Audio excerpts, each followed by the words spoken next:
Olá, pessoal. Estamos começando mais um Papo Inteligente. Eu sou a Fernanda Toledo, somos da Inteligente Consult, uma empresa que acredita em pessoas como você, que tem a capacidade de transformar negócios e a sociedade. E hoje estamos aqui com Margarete Goldenberg e Aline Oliveira. Oi, pessoal, tudo bem? Bem-vindos para mais um podcast. E a nossa convidada hoje é uma pessoa muito especial para nós, especialmente. Ela está na nossa história já tem alguns anos, né, Margarete? E a Margarete Goldenberg vai contar um pouquinho para vocês ela mesma sobre quem ela é e essa trajetória que ela vem construindo com a gente. Bem-vinda, Margarete. Olá, Aline, Fernanda, feliz demais de estar aqui com vocês. Deixa eu me apresentar, eu sou psicóloga, sou educadora, especialista em direitos humanos e tenho aí uma longa carreira de mais de 30 anos apoiando as empresas a avançarem em temas relacionados a direitos humanos, né? Em outras palavras, a Goldenberg, que é a minha consultoria, tem o foco no S do ESG, que eu sou da época ainda do Triple Bottom Line, mas a gente sabe que o nome e a forma mudou, mas a busca Mas nossa o conteúdo é o continua, mesmo. o conteúdo o mesmo, né? E eu tenho atuado aí com grandes empresas. No início, o meu portfólio, a Goldenberg tem mais de 30 anos, né? O meu portfólio era muito focado em atuação em responsabilidade social, investimento social privado, relacionamento com a comunidade. E foi lá que nós nos conhecemos. A gente atendia muitas fundações, né? Nos últimos 15 anos, a pauta de diversidade, equidade e inclusão entrou fortemente na pauta de direitos humanos nas empresas, quando a gente olha para dentro e não além dos muros, né, para os colaboradores e colaboradoras.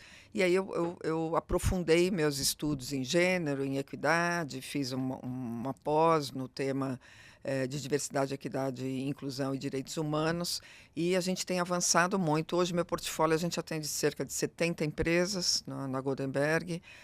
Mais de 90% são iniciativas focadas nessa jornada de diversidade, equidade e inclusão. Eu tenho um outro chapéu, vamos chamar assim, né? Eu sou líder do Movimento Mulher 360, que é um movimento social, sem fins lucrativos, é um movimento empresarial que iniciou há 10 anos, vai fazer 10 anos agora nesse ano, com 8 empresas engajadas que contrataram a Goldenberg para estruturar o movimento mulher e depois me chamaram para liderar o movimento. Hoje nós somos 120 empresas, as maiores do Brasil, atuando coletivamente para o avanço da equidade de gênero no meio corporativo.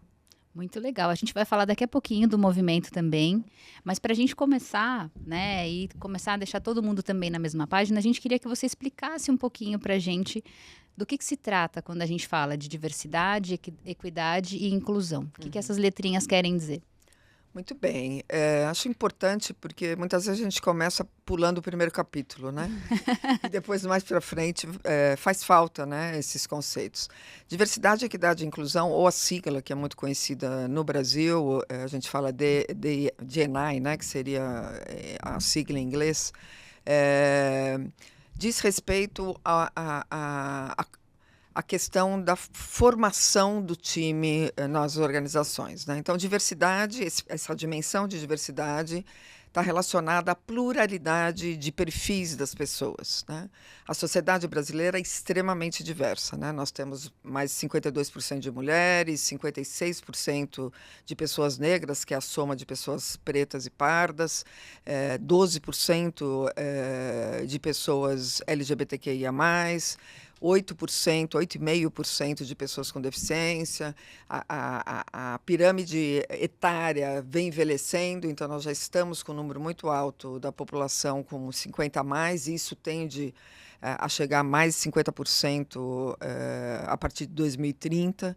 Só que essa diversidade da sociedade ela não está representada no mundo corporativo em outros espaços de poderes, né?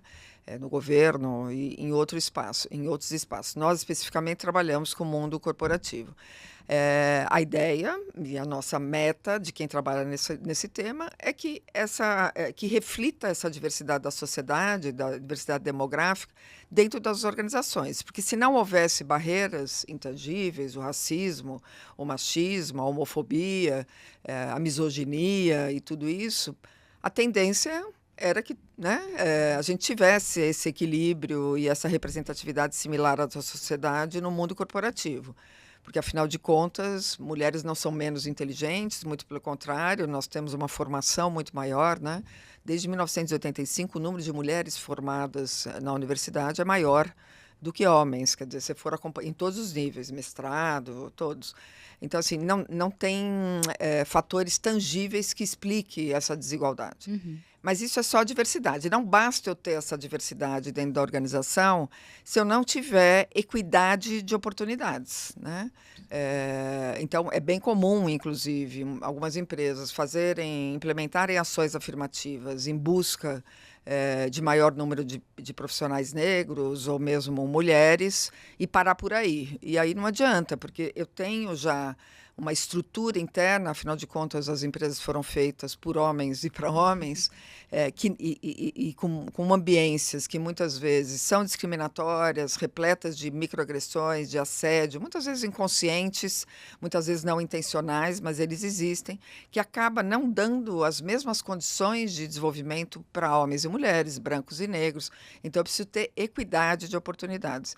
E eu preciso ter um ambiente inclusivo, um ambiente justo, um ambiente seguro, sem assédio, sem discriminação. A questão da saúde mental entrou fortemente agora, conectando com o tema de inclusão, porque os grupos minorizados, de acordo com a OMS, todos eles, mulheres, PCDs, negros, sofrem até 2,5 vezes situações de burnout em função de ambientes tóxicos corporativos do que homens, do que pessoas brancas. Então, essas duas dimensões se cruzam. A gente precisa garantir um ambiente justo, equitativo, mas também seguro, onde todos e todas possam ser valorizados e valorizadas pelo que são, né? Sem a gente, nós mulheres, termos que entrar na forma masculina, né? Nos masculinizarmos ou agir como homens para poder ser aceito, ou negros e negras ter atitudes e falas brancas para poder ser aceito,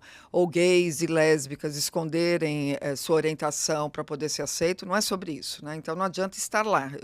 Eu tenho que ser valorizada pelo que eu sou. Então esses são os 3 conceitos que se interseccionam, né? Didaticamente a gente separa, mas na verdade é uma intersecção de todos eles e um impacta no outro. Então, por exemplo, empresas com maior diversidade, alguns clientes nossos avançaram muito em contratação de mulheres, de pessoas negras, pessoas trans, e estão com desafios muito maiores atualmente de inclusão do que há 8 anos atrás. Porque quando a gente tem um time extremamente masculino, homogêneo, branco, os índices de inclusão são ótimos, né? Você não tem nenhum tipo de discriminação, as pessoas são muito semelhantes e assim por diante. Então, são dimensões que a gente tem que ir trabalhando de forma equilibrada, né? Olhando para todos esses pratinhos ao mesmo tempo. E você está falando assim, mas eu queria que você até comentasse um pouco mais como você tem visto o avanço nas empresas, porque nós na Inteligente, quando estamos auxiliando em algum... principalmente no levantamento, né, dos indicadores ESG, a gente ainda tem visto muita disparidade. Muito. Especialmente quando a gente fala de equidade, né, de equidade salarial, de equidade também de oportunidades, né, do movimento de mulheres, que eu acho que com essas intersecções são mais complexas ainda, mas para chegar num topo de gestão, alta liderança, como é que você está vendo esse movimento, você que está tendo contato com tantas empresas, Margarete? Eu estou somando os meus clientes com as empresas associadas ao movimento, estou dentro de mais de 300 empresas na área de diversidade, equidade e inclusão. E é muito necessário isso para quem faz consultoria no tema, porque esse é um tema que, quando você sabe todas as respostas, as perguntas mudam, né? Ele vai amadurecendo, os desafios vão se complexizando. O que eu vejo de forma geral? Vamos separar, né, em diversidade e equidade e inclusão num outro pilar. Em termos de representatividade dos grupos minorizados, quando a gente fala de representatividade de mulheres no mundo corporativo, a gente teve um grande aumento, né, as mulheres entrando no mercado de trabalho, sendo valorizadas, né? Isso, a equidade de gênero é a dimensão que mais avançou, né, no Brasil e no mundo. e elas estão entrando em todas as áreas, em todas as empresas, nas empresas que trabalham fortemente com o tema. A gente tem o maior número de mulheres no headcount total das organizações. Mas aí a gente continua com desafios, e aí de acordo aí com o último perfil das 1.100 do Ethos, né, de raça e gênero, que o Movimento Mulher foi um dos patrocinadores da pesquisa, se confirma esses dados, né? A gente ainda tem desafios para avançar no funil hierárquico. Então, quanto mais na base, maior o número de mulheres, principalmente estagiárias, trainees, assistentes, analistas, até coordenação. Quando eu vou indo para gerência, diretoria, CEO e conselhos, ele vai diminuindo. É interessante não, é triste, porque a linha desse gráfico masculina, ela é exatamente o contrário. Eu tenho menos homens entrando no mercado de trabalho. Então, anualmente, eu tenho 56% de mulheres entrando no mercado de trabalho e o restante homens. Então, a curva começa quase igual, mas homens um pouco abaixo. Conforme eu vou chegando na coordenação, elas se cruzam. Nós, mulheres, vamos caindo até os 13% de mulheres no conselho, que é o número atual, e os homens vão aumentando, né? Ainda é um desafio a gente avançar, e é o cruzamento dessas duas linhas nesse gráfico que é o foco de atuação do Movimento Mulher 360. É entender quais os desafios e criar soluções e ações intencionais para superá-los, que faz com que nós, mulheres, não consigamos ter as mesmas oportunidades na linha sucessória e no avanço e tal. Mas não teve avanço nos últimos anos? Muito avanço. Em termos numéricos, se você olhar mulheres gerentes, mulheres diretoras, mulheres CEOs, mulheres conselheiras, aumentou algo em torno de 10 pontos, mais ou menos, em cada um. Mas ainda somos 13% de mulheres conselheiras, mas há 10 anos atrás eram 3%. Né? Então, tivemos... CEOs hoje já são 18%, 17% de mulheres CEOs no Brasil. Diretoras e VPs também está crescendo, mas ainda muito abaixo dos 30%. Né? Então, a gente E o ainda dia a dia dessas que estão desbravando, porque elas estão desbravando, né? E aí tem essa questão. Né? Muitas vezes elas são as únicas nos espaços de liderança, com desafios de serem ouvidas, suas ideias valorizadas. Eu mesmo, agora com essa questão do novo anexo ICG da B3, né?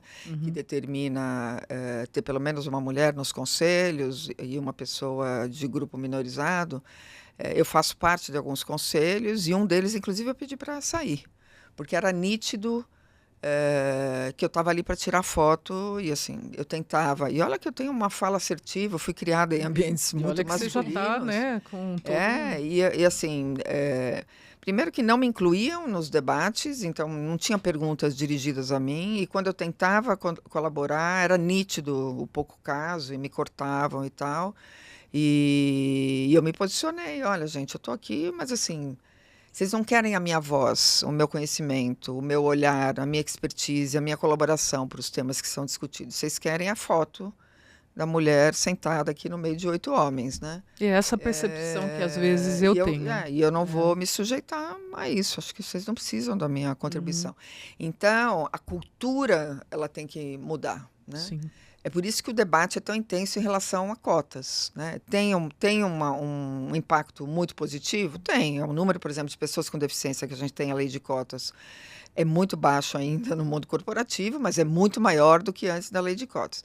Aí a pergunta que se vem é, mas qual é a cultura que está acolhendo essa pessoa com deficiência ou essa mulher no conselho? Né? A última pesquisa da Talento Incluir mostra que 63% das pessoas com deficiência nunca foram promovidas em 10 anos de carreira. Nossa. Né? Então, elas entram para cumprir lá o número, são vistas como cota e não como potencial, sem condições. Ninguém nem olha para desenvolvimento de carreira de pessoas com deficiência. Entrou ali, deixou aí pensando como contratar mais, porque eu estou abaixo da cota, a empresa que... e assim por diante. Né? Então, assim, é fundamental ter, vamos dizer, metas com tempo definido para a gente avançar, que eu gosto mais do que cotas. E esse é o trabalho do movimento Mulher. A ideia é que a gente consiga se autorregular enquanto mercado corporativo, sem ter que vir uma legislação obrigando mulheres na diretoria, na gerência e assim por diante.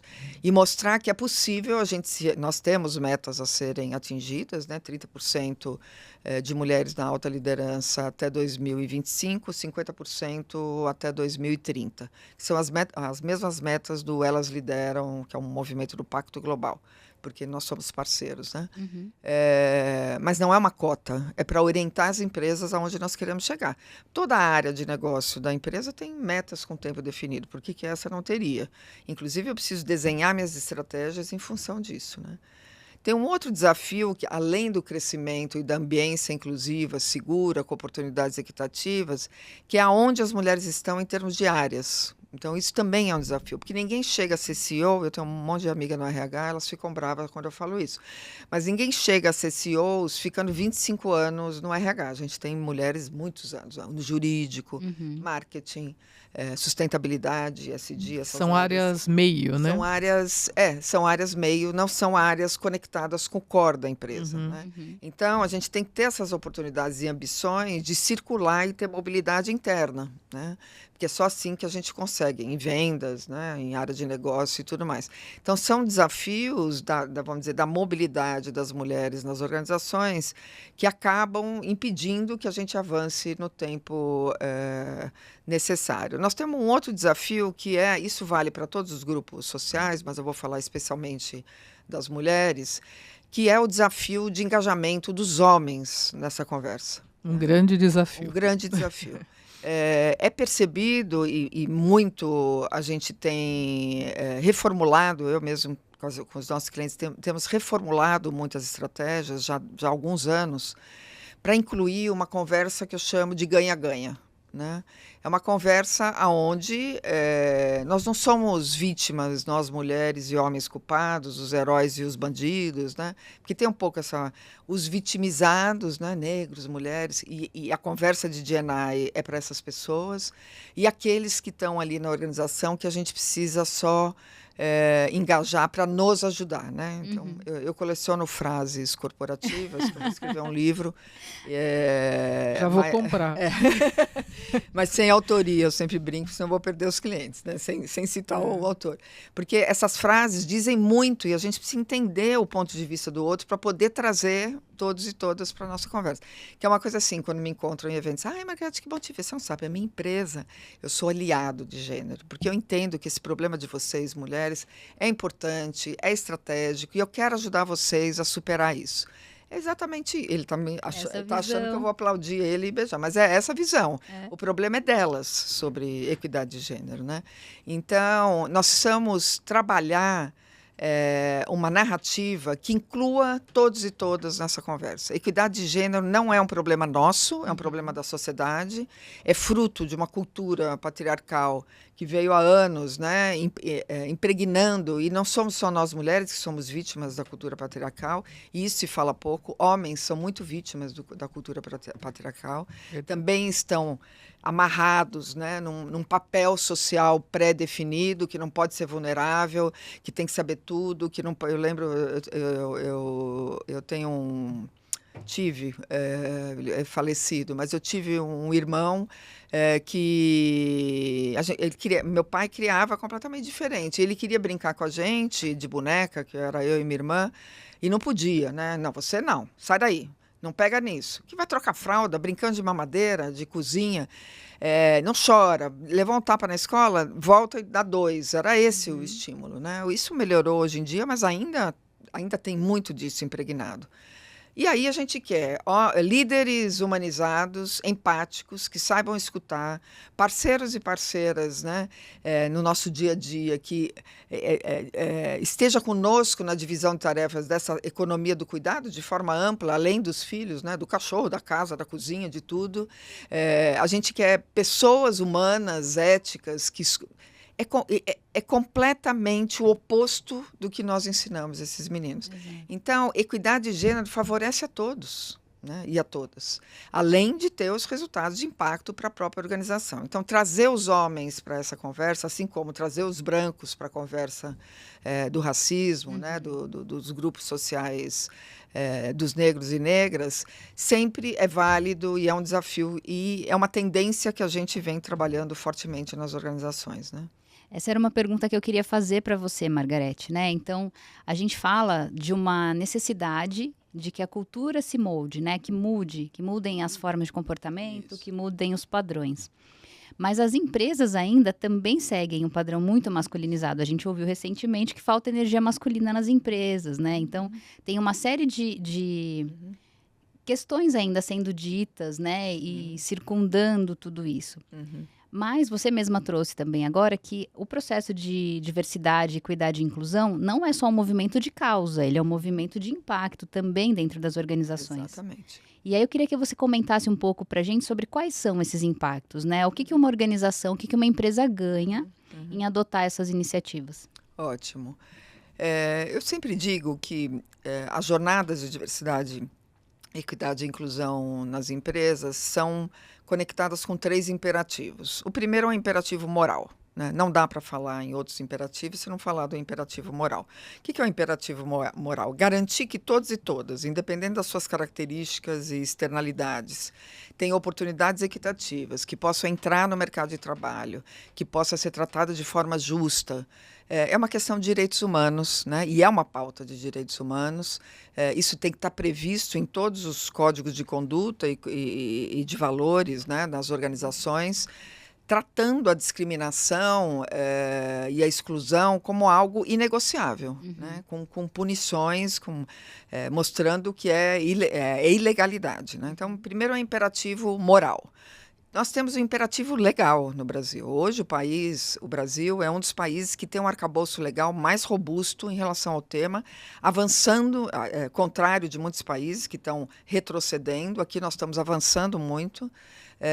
Ainda não está o melhor dos mundos em termos de legalidade, de arcabouço legal, mas muito consistente, aonde a gente tem todas as questões sendo reguladas, até derivadas, né, de convenções da OIT, que são assinadas pela maioria dos países, inclusive o Brasil, e desdobra aqui, né? Então, racismo no Brasil é crime legal, injúria racial, homofobia, transfobia, assédio sexual sendo regulado e obrigatório pelo CIPA, né, de desenvolver nas organizações, a questão da igualdade salarial já regulada e empresas tendo que mapear, prestar contas ao Ministério do Trabalho e Emprego, e tem fiscalização também com multa de equidade salarial, tanto entre homens e mulheres como pessoas brancas e negras.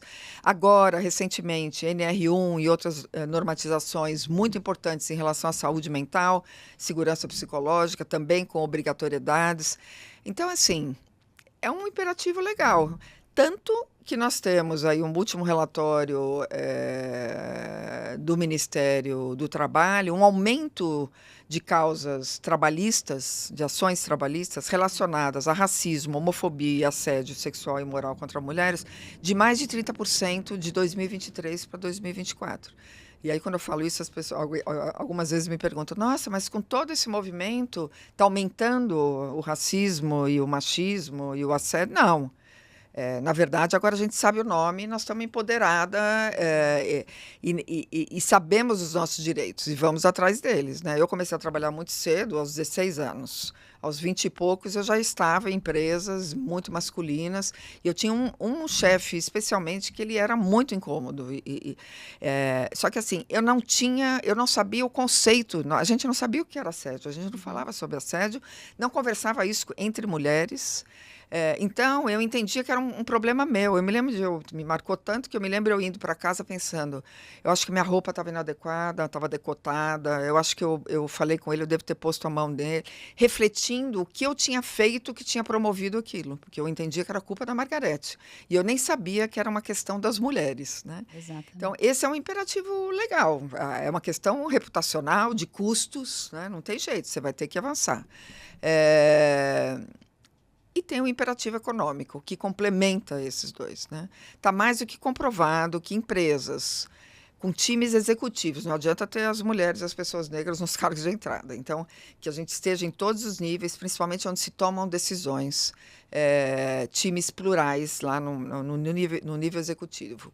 Ambientes justos e equitativos, seguros, tem diferenciais muito importantes para o seu negócio, né? Então, a gente tem a possibilidade de atrair os melhores talentos, porque a marca empregadora é muito influenciada por diversidade, equidade e inclusão, então ela fica mais forte e os talentos se interessam. Se eu sou uma mulher executiva do setor automotivo, eu vou buscar uma empresa no setor automotivo que tenha equidade de gênero, que isso seja uma política, e eu consigo fazer isso hoje em dia. Então, a decisão da escolha onde eu vou trabalhar é impactada por isso, a retenção de talentos, ambientes justos, equitativos, tem uma segurança emocional muito maior, eu posso ser quem eu sou, isso aumenta o engajamento e diminui o turnover, e com isso os custos diretos e indiretos vindo do turnover.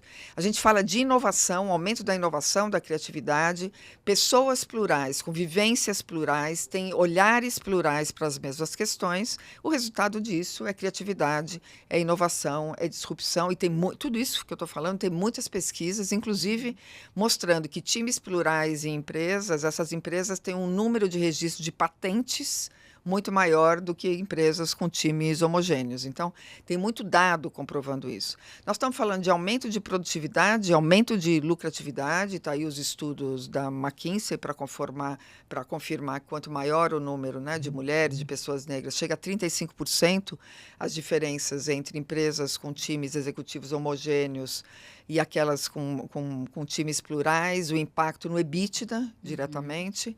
Reputação corporativa. Inovação, né? Então, assim, são muitos resultados em todos os níveis. Então, é uma questão de negócio. O que a gente tem feito é linkar cada vez mais diversidade, equidade e inclusão com direitos humanos e com resultados de negócio, né? Não que não seja uma reparação histórica, com certeza é. Mas essa narrativa, no mundo corporativo, essa narrativa que muitas vezes no ativismo social é muito eficiente, o ativismo corporativo não comporta chegar, né, com o pé na porta, né? É verdade. E a gente compreende, nós viemos, principalmente pessoas negras, LGBTQIA+, muitas vezes invisibilizados, né? A maior parte da jornada da vida dessas pessoas, e aí quando tem espaço de fala, essa fala muitas vezes, diante de uma atitude de injúria racial, de discriminação, sai de forma muito agressiva, punitiva, combativa, e isso mais afasta do que acolhe. Aí, quando a gente vai olhar por que os brancos não se envolvem, eles têm medo, muitas vezes, no ambiente corporativo. E tem inúmeras pesquisas, eu tenho pesquisas do movimento, mas também globais. Eu tenho receio de ser mal interpretado, eu tenho receio de falar algo que seja discriminatório, ou seja, excludente. E aí o medo me leva a ficar calado. Mas aí o medo leva ao silêncio, o silêncio leva à paralisia e ao não aprendizado. E aí, quando você faz um encontro para discutir diversidade, equidade, antirracismo, o que for dentro das organizações, você olha a plateia e nós estamos falando para convertidos. É muito comum me chamarem para ir nas empresas e eu tenho o quê na plateia? Mulheres, pessoas negras, LGBTQIA+, pessoas com deficiência. A gente não faz a mudança. Então, isso é estratégico e urgente que a gente traga numa conversa de ganha-ganha e não que alguns perdem, outros ganham, para a gente poder ter essa transformação de verdade na cultura organizacional, né? Uhum. E com essas mudanças agora, principalmente, né, essas diretrizes que a gente está vendo globalmente, né, a saída de algumas empresas dessas pautas, e vendo esses resultados, né, que a gente vê de fato o quanto a diversidade ela traz, né, de ganhos. Como é que você está vendo esse movimento com as empresas, principalmente as maiores, né, que estão envolvidas nesse processo? Isso deve impactar a médio prazo? Qual que é a sua percepção? Olha, a gente vem trabalhando fortemente. A gente já previa, antes da eleição do Trump, a gente já previa, porque ele já estava dando muitos sinais e também tinha a gestão anterior que a gente acompanhava, qual que seria o posicionamento, né, dos republicanos sobre o tema. Já vinha trabalhando muito forte em relação a isso. Com a eleição, o que nós estamos vendo é que a velocidade, e outro dia eu estava vendo um blog, uma discussão de jornalistas bem reconhecidos, internacionais, que essa é a estratégia, né, do governo americano atual. Muitas ordens executivas no mesmo dia, de temas muito polêmicos, uma em seguida da outra, que é para confundir imprensa e sociedade, e não dá tempo para a gente refletir sobre os impactos de tudo que ele está falando. Então, aumenta a taxa, porque o imigrante, diversidade, Trump Tower em Gaza, né? Então, ele vai, a ideia é deixar as pessoas confusas, né? A gente não tinha ideia da velocidade dessas ordens executivas. É importante dizer que tudo que está acontecendo nos Estados Unidos, e pouca gente tem essa clareza, é focado no backlash, né, nos retrocessos de diversidade, equidade e inclusão, em políticas públicas e órgãos governamentais. Tem pouquíssimas referências de ordens executivas ou mudança em legislação no mundo corporativo, tá?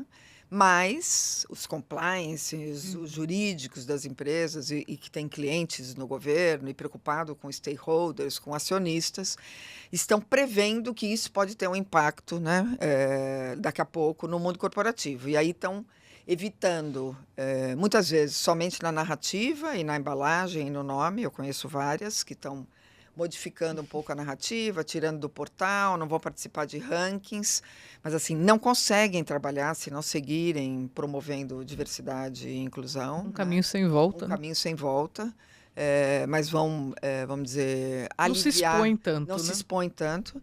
E outras que estão muito conectadas com o governo, que resolveram mesmo.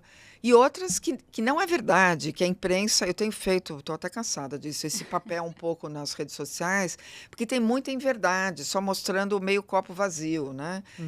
McDonald's, por exemplo, é um caso. Não houve retrocesso do McDonald's em diversidade e inclusão. Foi interpretado algumas coisas de pessoas que não são da área de diversidade e inclusão, que leram o que estava escrito ali no portal deles, que era uma reformulação já vinda de 2024, isso global, tá? Dizendo que não ia ter mais metas de diversidade, mas explicava embaixo que não vai ter mais metas de mulheres na liderança, porque tem 50% de mulheres na liderança. A gente só precisa ter metas como uma ferramenta de impulso de transformação. Se eu já tenho, é o que nós estamos falando aqui. Meu foco agora vai ter que garantir que elas tenham um ambiente inclusivo, justo e avancem na linha sucessória. Muda, né? A mesma coisa com foco no supply chain, né? Na cadeia de fornecedores. Eles tinham lá uma meta de ampliar a diversidade de fornecedores, principalmente de grupos minorizados. Tiraram, porque já mais de 60% da cadeia do McDonald's já é de grupos minorizados. Só que aí a imprensa lê isso, não entende nada com nada e fala, viu, vai deixar de ter metas, né? Isso causou... E outras empresas têm acontecido a mesma coisa, né? Então, é um mix disso tudo que todo mundo põe. Hoje mesmo, vi uma notícia com um monte de loguinho que mistura abacaxi com banana, falando que todas estão em retrocesso. Como que isso se desdobra aqui no Brasil? Nós temos um cenário legal, como eu acabei de dizer, completamente diferente, um cenário político atual, né, gente? Sim. E esse é o cuidado. No momento, nós temos um governante que prioriza direitos humanos e políticas públicas, estruturas de governo, né, com Ministério de Direitos Humanos, Igualdade Racial e tudo mais, como nunca tivemos. Nós temos um cenário demográfico completamente diferente. Eles têm lá 13%, 15% de negros na população, com uma história de avanços muito diferente da nossa. E nós aqui 56%, portanto, ainda estamos muito longe de alcançar. Você vai numa reunião dos Estados Unidos de grandes empresas, senta no conselho ou na reunião executiva, você natural, vê pessoas, né, pretas, com muita frequência. Só circular, quem circula vê. Nós não vemos isso aqui, né? Elas estão ali na operação, ou no CD, né? É isso que a gente vê aqui no Brasil. Então, é muito diferente. E o engajamento da sociedade e do mundo corporativo aqui no Brasil. Esses movimentos empresariais, o Movimento Mulher é um deles, mas nós temos vários outros, atuando fortemente junto às empresas, são muito poderosos, muito fortes, com lideranças, tanto a infraestrutura, vamos dizer, o ecossistema de consultorias, né, com muita gente muito atuante, com muita qualificação, como lideranças corporativas, CEOs de grandes empresas, que aqui no Brasil Levanta, a gente já teve várias declarações, né? Começou com Natura, depois Carrefour, ontem já teve Itaú e assim por diante. Nós temos muitos. Cisco também. Então, é muito diferente aqui no Brasil. Mas as empresas globais, eu atendo várias globais, que estão lá nos Estados Unidos, tem o compliance, né, que está enlouquecido, tentando alinhar com as demandas de lá e aqui com as demandas daqui. Como é que eu vou deixar de contratar pessoas com deficiência? Como é que eu vou deixar de solicitar autodeclaração racial para os meus profissionais? É obrigatório, eu tenho que declarar isso no e-social. Lá está se trazendo a conversa de que perguntar a raça, a autodeclaração, ela é discriminatória, mas aqui nós somos obrigados, né? Então, não tem a questão de cotas de PCDs, a questão de equidade de gênero, a questão de ação afirmativa no Brasil. Né? A gente já teve, há 3 anos atrás, uma discussão fortíssima, e foi a atuação da sociedade e desse ecossistema, eu tive muito à frente também desse debate com o LinkedIn, que conseguiu reverter. O LinkedIn pegou uma política global, que não podia ter vaga afirmativa no LinkedIn, e desdobrou para todos os países. E aí, quando isso bateu aqui, onde o STJ legaliza, né, e recomenda ações afirmativas para reparações históricas de grupos minorizados e outras instâncias aplicando, né, e sendo legal, e nós fomos levar isso e conversar ali, e foi analisado, e nós somos excluídos dessa política global. Então, tem essa questão de cenário. Agora, tem muitos aprendizados. Então, retrocesso no Brasil, eu não vejo. Não vejo retrocesso aqui de forma alguma. O que eu vejo é que empresas globais vão ter que fazer algumas adaptações no desdobramento local, né? E ações externas menores e mais focado em ações estruturantes.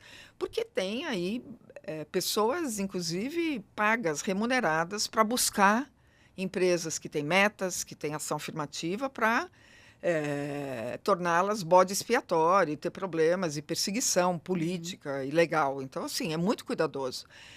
Mas isso é bom, por outro lado, porque tem um aprendizado muito grande, que eu também tenho falado, que é, gente, vamos fazer menos ações performáticas e ações mais estruturantes. Né? Perfeito. Então, ao invés de pintar a fábrica com as cores da bandeira LGBT, que às vezes isso custa muito, é um desafio imenso, os grupos de afinidade, não é fácil você convencer a pintar uma... Pega essa energia, esse recurso, esse tempo e vamos desenvolver estruturas e sistemas que verdadeiramente sejam inclusivos para profissionais LGBT. Tenho certeza que isso vai impactar muito mais a vida deles do que a fábrica, sei lá, 15 dias por ano. Trazer para a estratégia. Estratégia vinculado a resultados de negócio. Então, o que eu tenho conversado com as empresas? Ao invés da gente que é um pouco a lógica do investimento social, né, que eu vim dessa área, né? A gente, quando captava recursos, eu trabalhei muitos anos, liderava o Instituto Ayrton Senna, e é um case de captação de recurso até hoje, a gente não ia pedir recurso nas empresas para investir nas crianças do Instituto Ayrton Senna. A gente estudava, fazia uma lição de casa, o que as empresas tinham de desafios, seja de reputação, de posicionamento, de venda, de atração, que seja. E nós modelávamos iniciativas do Instituto Ayrton Senna para atender os desafios dessa organização. Para ter conexão, né? Exatamente. Então, eu chegava para captar falando, sabe esse desafio que você tem aqui? Eu tenho uma solução. Por que a gente não faz isso? Você divulga... Exatamente o que a gente tem que fazer com as áreas internas das organizações. Vai lá no RH, qual é o desafio? Atrair talentos? Deixa eu ver o que diversidade e inclusão e o meu plano de ação pode colaborar para isso. Turnover é alto? Varejo, por exemplo. Turnover é super alto. O turnover é alto, o que a gente pode fazer em relação a iniciativas relacionadas à inclusão e equidade para diminuir o seu turnover? Reputação, inovação, vendas... E desenhar iniciativas, né, segurança emocional, que seja conectada com essa questão. E virar, é isso que modelar de acordo com as necessidades da empresa. Nós precisamos ter clareza, não só no discurso, mas na prática, que essas atividades impactam resultados de negócio. E nós precisamos ajudar as pessoas a entenderem isso, mensurar com KPIs, mostrando ROI. Né? Por exemplo... A gente sabe claramente os custos da exclusão. É só você somar o custo da rotatividade, de ação trabalhista, né, excesso de turnover, de desafios de preenchimento de vaga, de perda de talentos. Se somar tudo isso, é um número que a Century tem uma pesquisa mostrando que nos Estados Unidos, em 2023, somando o ano todo, todas as empresas americanas, o custo da exclusão foi mais de 1,3 trilhão milhões de dólares só com o custo da exclusão. E eu tenho ajudado as empresas a calcular isso, porque esse é o custo que nós não vamos ter se a gente trabalhar com inclusão. Então, quando tiver lá com o desafio de aprovar R$ 5.000, né, para fazer uma iniciativa, sei lá, que provê segurança emocional e inclusão, a gente mostra essas contas e assim nós vamos ir, vamos dizer, transformando esse paradigma tão distante da realidade, né? Então, é um pouco sobre isso, né?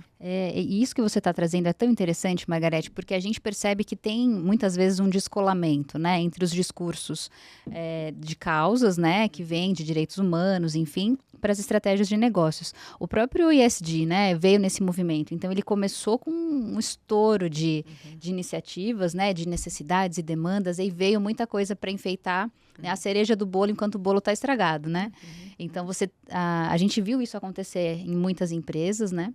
E hoje tem um momento muito mais de organização, né? A Fernanda fala, né? A gente está separando o joio do trigo, né? É saber o que de fato é a estratégia real que está trazendo retorno para o negócio e o que de fato era oba-oba, né? Eu quero parecer bonito na foto, né? E eu queria que você contasse um pouquinho para a gente também. A gente fala muito das questões de interseccionalidade, né? Como essas iniciativas se misturam. Então, eu queria que você explicasse um pouco também para quem está nos assistindo o que é essa interseccionalidade, como que a gente influencia, né, com diferentes situações uma mesma pessoa e como que as empresas conseguem olhar para isso, né? Tem uma situação, eu lembro isso, eu vivi isso, então eu lembro claramente, né, da questão do cabelo crespo, né? Então, é visto como menos profissional do que um cabelo liso, por exemplo. Isso eu ouvi enquanto trabalhava, né? Que precisaria mudar o meu estilo, que precisaria mudar meu visual se eu quisesse alçar novos cargos na organização. E então isso me coloca no lugar, por exemplo, de uma mulher negra, né? Uma mulher negra mãe. Então eu queria que você contasse um pouquinho pra gente como é que essas situações se misturam. Esse olhar interseccional ele é fundamental, porque veja só, nós não somos uma coisa só, né? E didaticamente, esse também é uma transformação, um aprendizado que a gente está transformando gradualmente, né, nessa novas abordagens, evolução e maturidade, eu diria. Para poder compreender profundamente os desafios das mulheres, das pessoas negras, a gente teve que pôr etiquetinha, né, quase pôr em gavetinha cada um. Mas, na verdade, não dá conta dessas intersecções, né? Eu sou uma mulher, mas eu sou uma mulher branca, hétero, cis, mãe, avó, né? Quem disse que ser avó não impacta? Impacta muito. Avós como eu, super participativa e tal. Judia. Por que eu gosto de falar que eu sou da comunidade judaica? Porque a comunidade judaica é uma bolha dentro da bolha branca. É mais fechada ainda, né? Eu, até os meus 15 anos, só convivia com pessoas idênticas a mim, né, em todas essas dimensões. Então, isso também foi impactando na minha formação, no meu privilégio, né? Eu falo que eu tive mais tempo da minha vida construindo meus estereótipos e vieses do que o tempo que eu estou desconstruindo. Portanto, não terminou ainda o equilíbrio disso, eu aprendo a cada dia, né, e estou me transformando. E essas dimensões, esses marcadores identitários, eles se somam, por isso que a gente chama de interseccionalidade, de forma a compor a identidade das pessoas e traz com eles, com esses marcadores, as injustiças e as barreiras estruturantes derivadas de cada marcador, né? Então, uma mulher negra, ela é atravessada pelas barreiras do machismo, da misoginia e do racismo. Se eu tenho uma amiga que é uma mulher negra, preta, na verdade, executiva, com deficiência e lésbica, né? A gente brinca nos espaços mais informais que, assim, ela é quase uma heroína, porque ela foi superando, e é uma super executiva, ela foi superando cada barreira dessa. E quando ela não era barrada por causa do cabelo que não era adequado, é porque a deficiência dela ia impedir ela de realizar tal coisa. E assim ela foi a vida toda, você imagina, desbravando, superando essas barreiras. E a gente precisa olhar sobre essas intersecções quando a gente fala sobre qualquer uma das dimensões primárias, né? Quando eu falo equidade de gênero, equidade feminina para todas as mulheres, eu estou falando de todas as mulheres. Então, esse é o grande desafio. Porque nós, como eu, né, mulheres brancas, hétero, cis, a gente tem avançado, ainda muito lentamente, mas um pouco mais rápido do que nos últimos anos, no mundo corporativo, mas numa velocidade muito maior do que mulheres negras, mulheres lésbicas, Sim. mulheres com deficiência, mulheres sêniores, né? A gente tem conversado muito sobre etarismo. Se a gente ignora os desafios específicos de cada intersecção, nós vamos avançar sozinha. E isso nós não queremos. Eu converso isso muito com mulheres negras. Agora é a hora.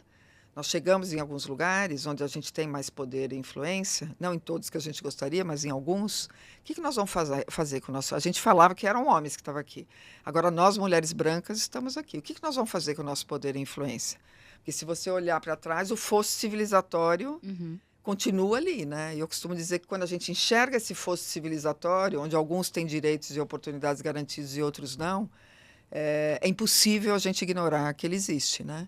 Então, é esse trabalho que a gente tem feito e que é muito desafiador, né? Então, a gente vê também, de acordo com o perfil Ethos, das 1.100, dados que são, assim, estapafúrdios, que causam revolta. Por exemplo, trainees contratados em 2024. Acho que é 2023, publicado em 2024. 55% são mulheres negras, trainees. Não é bárbaro? Isso é resultado de ação afirmativa. Sim. Na porta de entrada. Porque as empresas ainda não entenderam que ação afirmativa não é só contratar. Tem outras ações intencionais que eu tenho que fazer ao longo da jornada, do ciclo de vida do colaborador, da colaboradora. Mas o que é muito revoltante é que no passo posterior, que seria o primeiro nível de gerência, o primeiro nível de analista, né, o primeiro nível no quadro funcional, se o trainee é contratado, já passa a ser 24% de mulheres negras. Então, se perde. E aí, o que aconteceu? Né? Porque a gente tem o mito de que não tem pessoas negras qualificadas. Né? Mas elas entraram, e os processos de trainee são super exigentes. Se entraram na minha empresa, já não posso dizer que não tem. Então, tem. Elas não entregaram? Só mulheres brancas entregaram? Não acredito. Né? É o racismo institucional operando. Um racismo velado, muitas vezes, né? Que muitas vezes não é intencional, não é que tem essa enviesado imagem mesmo, né? Enviesado. A gente não pode esquecer que ele é zero explícito. E muitas vezes o agressor não percebe que aquilo é a história da exigência maior, por exemplo, para mulheres negras do que mulheres brancas. Né? Nós somos confundidas, nós mulheres. Você está num time muito masculino e você é gerente e os outros são coordenadores. Você chega numa reunião, o cliente olha para todos os coordenadores, menos para você. Sim. Até que alguém fala, olha, a gerente é ela ali, né? Não é... Nossa, você é gerente? Acontece isso conosco, mulheres brancas. Com mulheres negras, isso é 2,5 vezes mais frequente. As pessoas acham que ela está servindo, porque é nessa posição que a gente sempre viu e viveu né? De profissionais negros. Né? São muito mais interrompidas, a exigência nas avaliações é muito maior. Né? Tem um caso que eu sempre conto, que eu acho que é bem simbólico, a executiva negra quase sendo contratada para um cargo super bacana, que eu acompanhei muito, e a ideia era ter uma profissional negra, até que no final do processo seletivo foi contratada uma mulher branca. E aí essa profissional de RH, eu liguei e ela estava me explicando por que ela contratou a executiva branca e não a negra. Né? E ela falou, não, ela era ótima, porque expertise, a executiva... Não, tudo bem, então o que aconteceu? É que nas últimas reuniões, Margarete, eu percebi que em algumas palavras ela não conjugava o S. E você sabe, isso é muito ruim, porque a interlocução dela vai ser com um cliente assim, muito prime, gente muito importante. Não posso ter uma profissional que não conjuga o S, né? E eu aí, muito cínica, falei, nossa, estou morrendo de medo agora de você. Ela falou, por quê? Falei, porque eu falo muito rápido, eu engulo as palavras, né? Eu devo ter engolido uns 3, 4 S's nessa conversa e você deve estar me achando, assim, uma incompetente, né? Porque... E aí, rapidamente, ela falou, não, imagina, Margarete, você não engoliu nenhum S. Eu falei, porque eu sou branca. E quando a gente é branca, vocês não percebem isso. Se eu fosse negra, você tinha identificado, com certeza. Exatamente isso. O nível de exigência de profissionais negras é muito maior nos detalhes. É o jeito de falar, é o cabelo, é o jeito de vestir, é o tom de voz, é porque não falou o S, é porque... E, gente, é importante falar o S? É. Eu poderia contratar e rapidamente falar, olha, vamos prestar atenção. Eu, por exemplo, né, dou muita aula e jovens são muito... Eles se falam com muito mais clareza. Aí um deles, numa faculdade que eu estava dando aula, falou, ô, professora, profa, você fala muito né. E aí eu falei... Na hora eu fiquei muito desconcertada, né? E falei, tá bom, eu vou reparar e tal. O que aconteceu? Eu comecei a ouvir áudios meus, né? De podcast. Começou a se ouvir. Eu comecei a me ouvir e falei, eu falo mesmo, que coisa, né? Uma senhora fica, né? E comecei conscientemente a eliminar, sei lá, em um mês estava corrigido. É isso que acontece com esse Sim. tipo.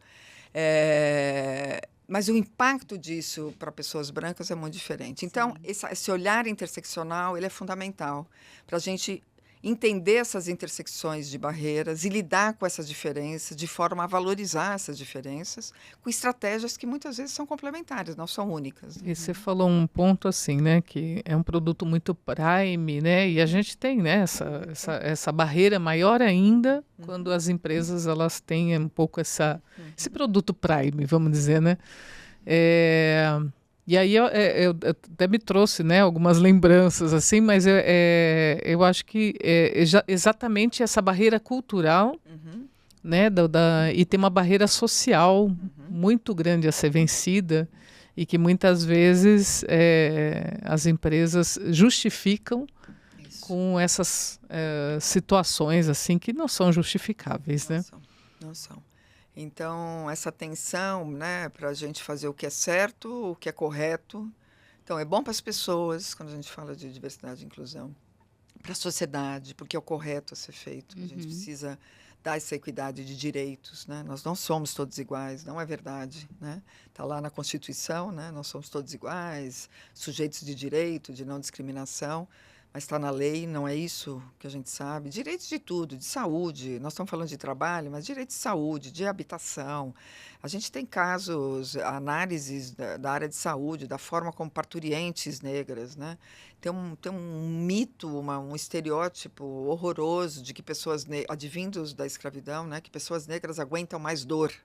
Sim, Né, do que sim. E isso impacta no tratamento médico, seja na dor do parto, na dor de ferimentos. Então, muita coisa, é uma barreira social muito grande, né? Então, assim, é o ideal para as pessoas e é o ideal para os negócios. Não tem negócio que vai prosperar ignorando uma parcela da população. Inclusive porque não vai nem conseguir talento. Nós estamos com uma defasagem de talentos no Brasil. A gente poderia crescer muito mais se a gente tivesse mais talentos prontos para... Se você já tem o desafio do talento e ignora metade da população que é feminina ou metade da população, mais da metade, que é negra, você ignora metade dos talentos. Então, é uma necessidade de crescimento do Brasil, do empresariado, dos negócios, né? É por isso que é importante falar desses imperativos em todas essas dimensões. Maravilha. Margarete, eu estou amando essa conversa. Acho que por nós a gente ficaria aqui dias conversando com você, mas o nosso reloginho está correndo, né, Fê? E tem uma última pergunta que a gente gostaria de fazer. A gente faz isso para todos os nossos entrevistados, que é a nossa dica inteligente. Então, a gente sabe que você tem uma trajetória incrível, né? Aprendeu muita coisa, ensina muita coisa. E sempre tem aquela informação que você fala, puxa, se eu tivesse prestado atenção nisso lá atrás, ou se alguém tivesse me dito isso lá atrás, meu caminho teria sido muito mais fácil. Então, a gente queria que você compartilhasse com a gente a sua dica inteligente para quem está nos assistindo, para as empresas, para as pessoas que se veem representadas nesses grupos, né? O que se você pudesse dizer, né, você poderia trazer? A gente... Não dá para você ser um cidadão com valores X e um profissional ou um consultor com valores Y, né? Então, a coerência entre o que você é e o que você fala, né? seja no âmbito do trabalho, na sua casa, ela é fundamental, porque a reputação corporativa, ela avança conforme há esse alinhamento entre o que a organização fala que é e o que ela faz, mas a reputação pessoal também, né? E eu aprendi muito isso, porque outro dia, também numa conversa com um jornalista, ou como num podcast, não me lembro bem, alguém perguntou, nossa, você tem uma reputação tão forte, né? O que você fez ao longo da sua carreira para construir essa reputação? Aí eu falei, não tenho a mínima ideia. Porque, assim, eu só trabalhei muito e fiz um trabalho muito relevante e efetivo, construindo boas relações e muitos bons resultados durante... Essa sempre foi meu objetivo.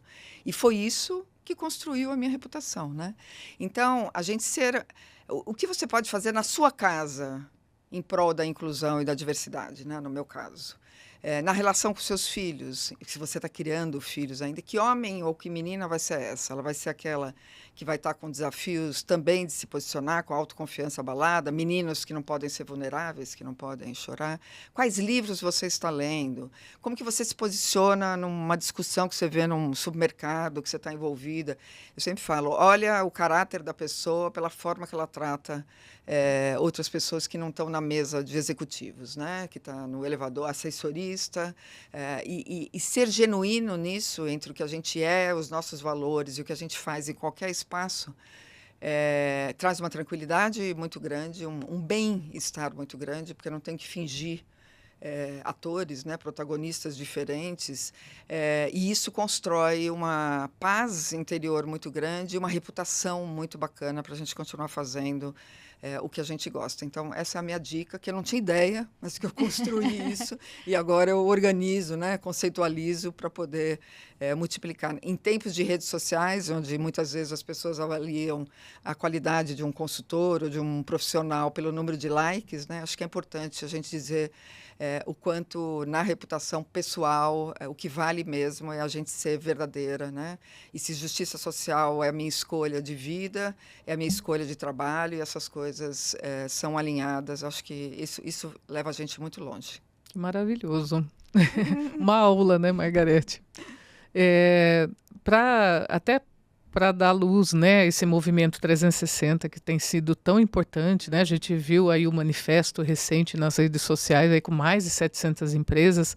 Eu queria só que você falasse como que as empresas podem, de repente, participar desse movimento, até para a gente ampliar, sim, porque, sem dúvida, é fundamental isso que está acontecendo, né? Sim. Nós fizemos esse manifesto até para mostrar tudo isso que eu contei para vocês, que aqui não vai ter retrocesso. Quer dizer, vai ter retrocesso para aquelas empresas que estavam brincando de fazer diversidade e inclusão, e aí, isso aqui saiu de moda, deixa eu fazer outra coisa, que está muito... Mas aquelas que verdadeiramente não, porque devido a tudo isso que a gente falou, e isso está descrito lá no manifesto. Os movimentos empresariais, o Movimento Mulher, o Fórum LGBT, Igualdade Racial, o Mover, que é com foco em raça, etos e outros movimentos empresariais, juntos, tem mais de 700 empresas associadas e signatárias. É que 500 são muito grandes, então a gente preferiu falar 500 grandes empresas, né? E agora esse manifesto já está circulando, teve muita divulgação, a gente fez ali uma arte para divulgar, onde você pode pôr o logo da sua empresa, de qualquer tamanho, consultorias estão pondo, várias, coloca o logo falando, né, a minha empresa apoia o manifesto e circula esse manifesto nas suas redes sociais, clientes. Tem muita empresa usando internamente, olha, esse aqui é o nosso posicionamento. Então, essa é uma forma da gente multiplicar. E aí, qualquer empresa de qualquer tamanho. Qualquer empresa de qualquer tamanho, é só escrever para a gente. Pode visitar o site que tem ali, www.movimentomulher360.com.br. O e-mail é contato@movimentomulher360 em numerais.com.br, e a gente envia, se não encontrar lá nas redes sociais, que já está lá disponível, e no portal, a gente envia por e-mail, e vai ser ótimo a gente unir forças nessa direção. Muito bom. Maravilhoso. Puxa, muito obrigada, Margarete, pela sua presença, por disponibilizar uma parte da sua agenda, que a gente sabe que é concorrida, para estar aqui com a gente, né, Aline? Não sei se você quer fazer alguma... Não, quero só elogiar. Consideração final. Né, elogiar e dizer para as pessoas que sigam, que compartilhem essas iniciativas. A Margarete é um poço de sabedoria nesse assunto, então acompanhem nas redes sociais também, ela sempre traz muita coisa relevante. E agradecer a Fê pela companhia, a Margarete por aceitar nosso convite, né, pela presença. E acho que é isso, né? Muito obrigado vocês. Eu sempre admirei vocês duas quando já eram uma dupla, né, trabalhando no mundo corporativo. E foi um prazer, tenho acompanhado o sucesso aí da consultoria e contem comigo, né? Estamos juntas. Nós vamos se retroalimentando, né, em conhecimento, expertises, e assim a gente vai seguindo. Super obrigada pelo convite. Obrigada. Obrigada, pessoal. Até a próxima. Até a próxima.